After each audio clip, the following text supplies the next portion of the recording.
Around Dodge City and in the territory on West, there's just one way to handle the killers and the spoilers, and that's with a U.S. Marshal and the smell of Gunsmoke.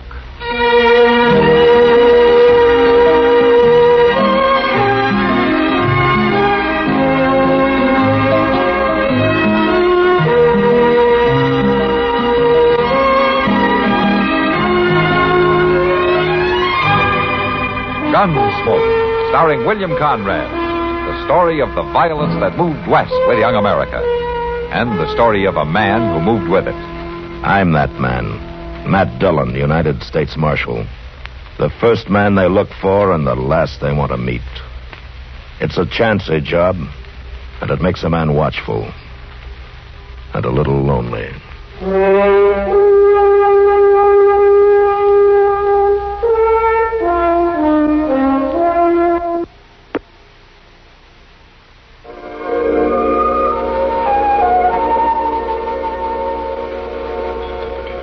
I just don't understand Chester missing a meal.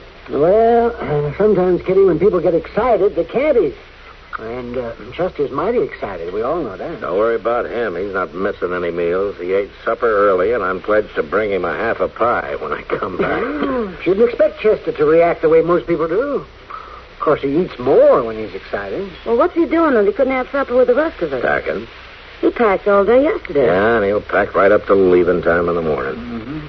You taking the wagon up north? No, just our horses. And a pack horse? No. Well, then he can't possibly take all this stuff with him. He'll figure that out last thing tomorrow morning. And he'll pick up his rifle and his bedroll, and we'll start off. It happens this way every long trip we make. Can't seem to break him of it. How long since you were up on the agency? A couple of years. Yes, I remember, too. You and Whip shot enough deer to feed us all winter. Chester stayed on with the squaws and made me a little pottery bowl. Yeah, Chester's not much interested in hunting. Well, now, maybe that's good. You turn a wild man like Chester loose on the agency, he's liable to clean it of game in no time. You know, if there's one couple I envy, it's Whip and Gladys. You're hankering to be an Indian agent, Kitty? No, but they're doing what they want to do. They believe in it, and they're good at it. I sure never heard of Whip having any trouble with the Sioux. Have you, Matt? He's fair. The Sioux know it. They're a proud people. Whip respects that. Gladys is a big help, too. No, Kitty's right. It's a good life. I'll bet they'd be glad to see you. And a surprise, most likely. Surprise? Well, are you saying they're not expecting it? Well, I'm saying I didn't write ahead telling them I'm coming. Why, Matt Dillon. They told me to come any time, and they got something near 400 Sioux on the agency, and 2 more people one way or the other. Aren't going to matter much. It'd be a courtesy to Gladys. Do you get any mail from trail bosses or drovers telling you they'll be coming up from Texas? Well, no, of course not. Well, you know they'll be coming, don't you? Well, sure I do, only... You'll be glad to see them. Make them feel welcome once they're here, right? It's not the same thing at all. Doc. Huh? Me? Oh, no, you don't. I quit listening a minute ago. I'm not going to get drawn into this discussion, even if I have to go and help Chester pack.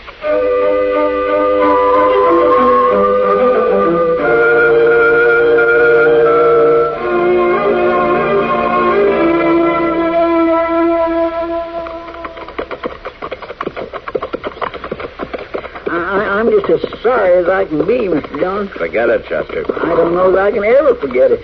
Well, you can quit talking about it. That'd help. No, sir, I can't. Talking it out's going to be the one thing to make me see it clear. Of course, I had it packed in the first place. We both know that. Mm-hmm. Had it in the very same carpet bag with them new boots, my underwear, and a side of bacon. And the time come to sort out what I'd take for sure. And mind you, you was hounding me not to bring so many extras. Yeah, I remember that. Well, so I figure, who needs new boots? And that's the way I come to leave the coffee pot behind. Yeah. Well, we managed with 10 cans so far. And in another 3 miles or so, Gladys will have a pot on the stove. I sure won't make that mistake again. Yeah. Next time, bring your boots, Chester. Look yonder, Mr. Dillon. Coming over that ridge. Looks like a welcoming party. Yeah, might be. Well, it appears to me they're all Indians, Mr. Dillon. Well, it's a Sioux reservation, Chester. Well, yes, of course, So let's hold up a minute. I tell you, if they're riding toward you this way, it's comforting to know they ain't hostile. Yeah, you bet it is.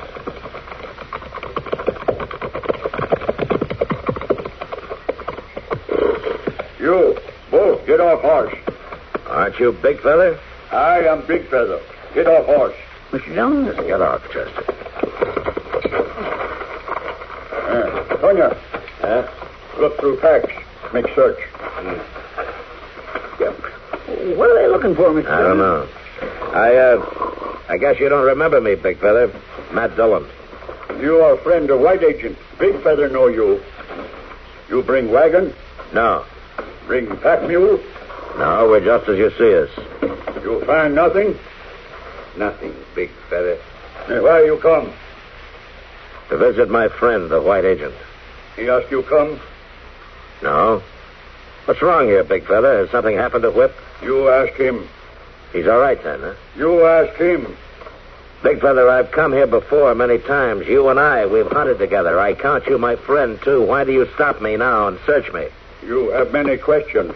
White Agent has many answers. Now, I ask you questions. Why you let me stop you? You have gun. Look, me, my braves, we have no gun. Say, he's right, Mr. Dillon. Neither one of them has a gun. Well, who took your guns, Big Feather? You ask White Agent.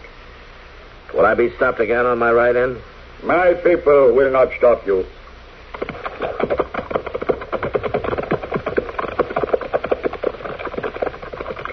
My golly, there's sure something amiss here, Mr. Dillon. Yeah, I'm afraid so, Chester.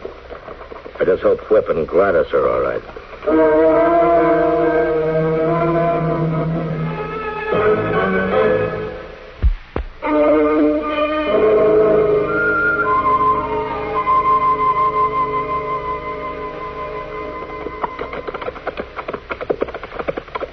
Mr. Dillon, it's kind of eerie like.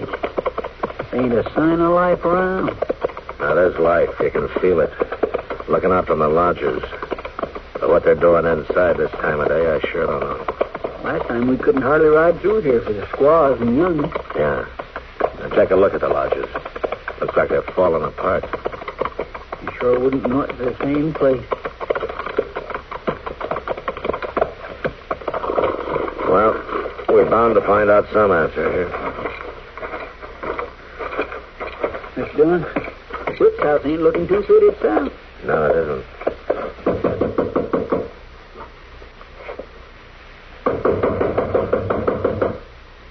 Could be they're not here, I guess. No, somebody's coming.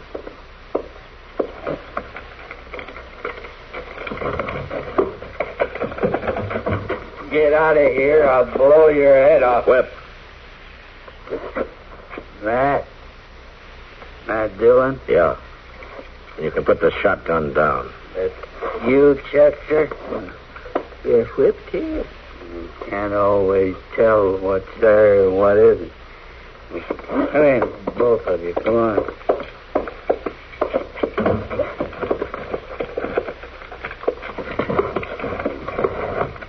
What are you locking against, Whip?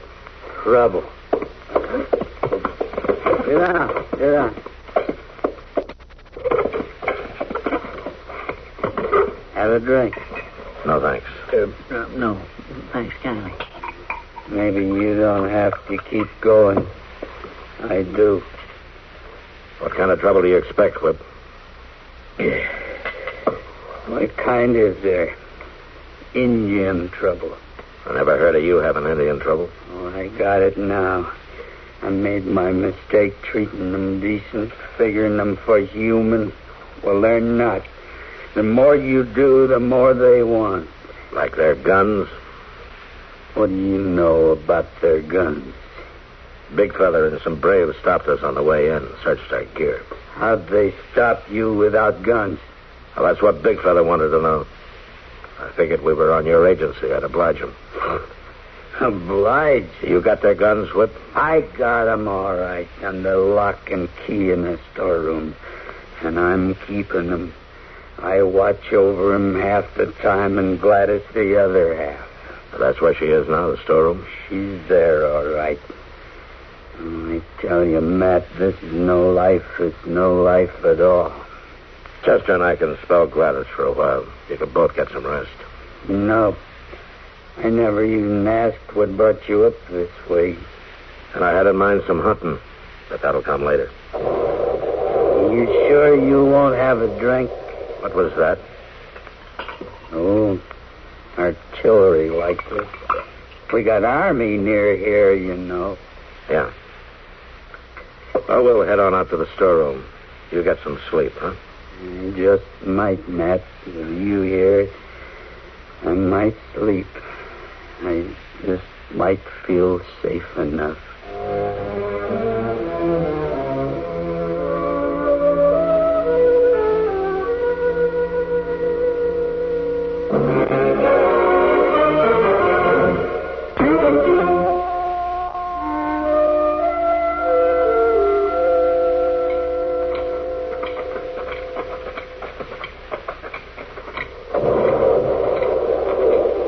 That sound like artillery to you?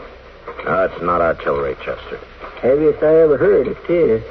I haven't heard it enough to be sure, but it sounds like dynamite to me.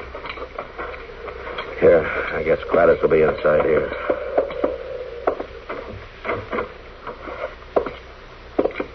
Gladys?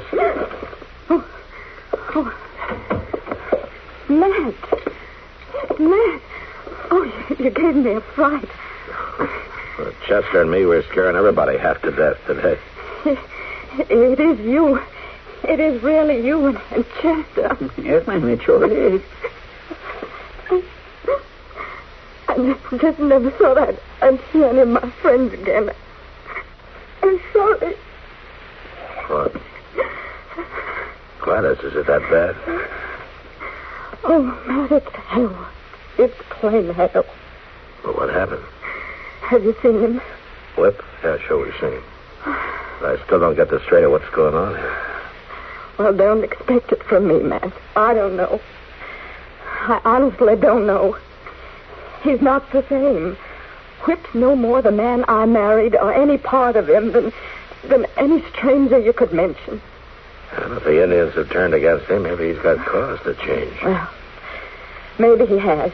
I don't know. But he took their guns. They must have done something. Oh, taking their guns was the last he did. Before that, it was their food. You mean to say Whip is holding back food from them? Yes, they came to him with some complaint. I don't know what it was. Something about their hunting grounds. Whip got enraged, really enraged, and they began to cut back their rations. Finally, their guns. I don't know what'll happen next. How long has it been like this? Oh, months. I don't know. You hear that a lot, do you, Gladys? All the time. There must be big trouble somewhere. I never heard the Army guns this close before. Yeah. Well, look, Gladys, we told Whip we'd spare you here so that you could get some rest. Oh, no. I'm not tired. And you must be riding all this way. I'm fine, really. And later when Whip comes down, I'll fix you a nice supper. Now, then, you just let us take over like Mr. Dillon says. You look kind of peaked at me. No, I'm perfectly fine. I won't let you... This, where the guns are locked up, Gladys? I think so. I'm not sure. Please, Matt, I wish you'd... You wish I'd stay out of it? Yes. Yes, I wish you would. All right. I know you're not afraid, Gladys. What makes you think I'm not? Well, Whip is. He's got a shotgun, and he keeps himself locked and bolted in his own house. You're not armed. Well, I never was a hand with guns. You know that. And the door here, it was open. We just walked in. I must have forgotten. You never were a hand to lie, either. Oh, Matt, I'm afraid. I'm terrified. But I feel responsible. Please don't ask me to explain it. Just go on back to Whip. I really think he needs more help than I do. Maybe he does at that.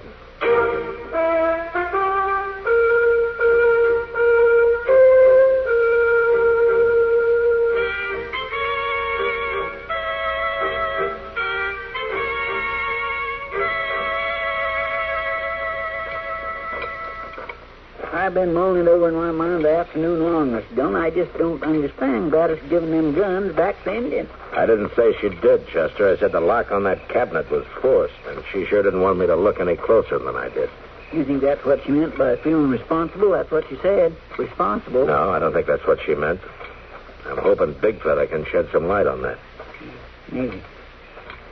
Only it don't make sense. Say she did give Big Feather and the others their guns. Won't they just turn on Whip, kill him, maybe? Chester, he's outnumbered 400 to 1. If they wanted to kill him, they could have done it long ago. Well, how come they had guns in the first place? The treaty, the Sioux, Cheyenne, natural hunters, the treaty gave them the right to keep their guns for hunting if they came on the reservation. When you say Whip has broke the Indian treaty? And on the face of things, yes. Maybe he's had cause. You sure this is Big Feather's lodge? Was the last time I was here. You come from White Agent? I come on my own, Big Feather. You and I make talk. You talk. I want you to take me hunting tomorrow. Like before, you and I hunt together. No good hunt. Now, what do you mean? Game run. All gone. No good hunt. Well, what happened to the game? Ask White Agent. Now, listen to me, Big Feather. I want some answers out of you. Everything's changed here, and I want to know why. I want you to tell me what's wrong. You not believe game all gone? Not until you show me. I don't believe, no. Tomorrow, with the sun, I show. Good, with the sun. You bring your rifle, we hunt. Not have rifle. No guns. You sure? No guns. Or maybe your friend, the white squaw... No friend. Take papoose. No friend to Indian. Now, what do you mean? First hunting grounds, then food, then guns. Now take papoose. Take papoose? You will hunt with me tomorrow, Big Feather? With the sun.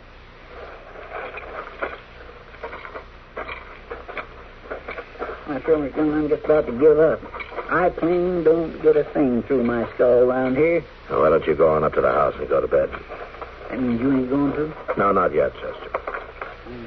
I'll go on right enough. This sure ain't been the day I look forward to. Good night. Good night, Miss Dillon.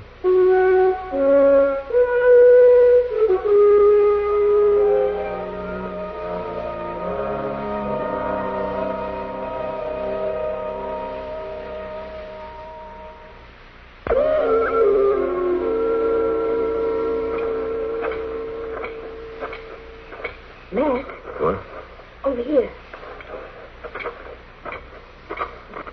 Gladys, what's wrong? You were talking to Big Feather earlier. What'd he tell you?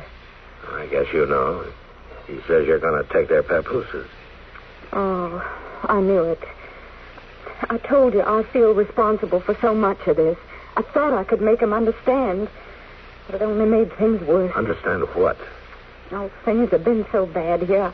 I thought I could offer them a little hope. They used to trust me. I told them we'd start a school for the youngsters. And they took it to mean that you were going to steal their young ones away, huh? A year ago, they'd have understood. And now the hate that's built up, the fears, the mistrust. I was a fool to say it. You were trying your own way, Gladys. Nothing wrong with that. I was sharp with you, Matt, telling you to stay out of it. But I was afraid. Afraid I'd find the guns gone? No, the lock. It was forced. Yeah, I saw that. But the guns are still there. I checked. I wanted you to leave so I could replace the lock before Whip found out. Believe me, Matt, the guns are still there. I believe you, Gladys. Whip's in there now? He's still sun up. I spell him then. Matt, what can we do? I don't know yet. Tell me this. Has Whip ever asked the Army to come in and straighten this out? Never once. I've asked him to, but he says it's his business. Well, maybe tomorrow I'll know more whose business it is.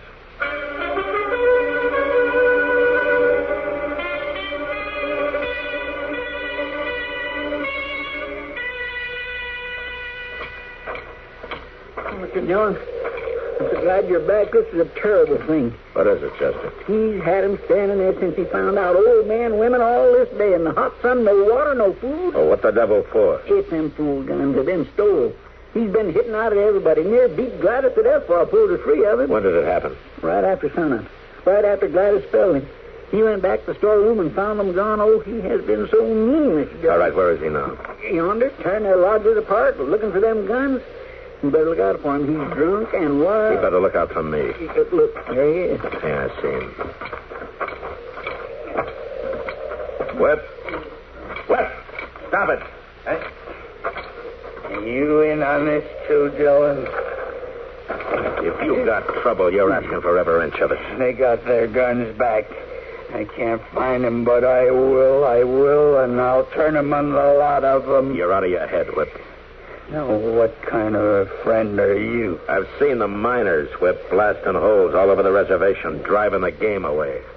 That big artillery you were telling me about. Now, they tell me they pay you pretty good to let them mine on government property. You hear me? They got their guns back, and I gotta find them. I'm not going to help you look. A rotten thing you've done, treaty breaking. This could start an uprising, sure. All they need is their guns. Mac, you're a friend. I was a friend. I looked through every lot, twice over. They've got them, but where? Where? You better give them a looking over long as they're lined up here. Where's an Indian gonna hide a gun? You walk down this line with me. Now, do you see anything? A lot of mangy Indians. That's all. Come on, let's try another lineup. Why? What for? This is just a waste of time. You're crazy blind, drunk, mean blind. You take a good look. Up and down all the lines, Flip. The beads the squaws are wearing, the bracelets, their shells, cartridges. The old men are leaning on canes, only their gun barrels. The kids got arrowheads hanging from their belts, and right along with them, gun locks, hammers. You mean they took the guns apart? They're wearing them? Yeah. And if you're lucky, maybe the Army will get here before they get a chance to put them together. The Army? You're through, Whip. All through. Chester and I will stop at Fort Kearney on our way out. And we'll be taking Gladys with us. If she'll go.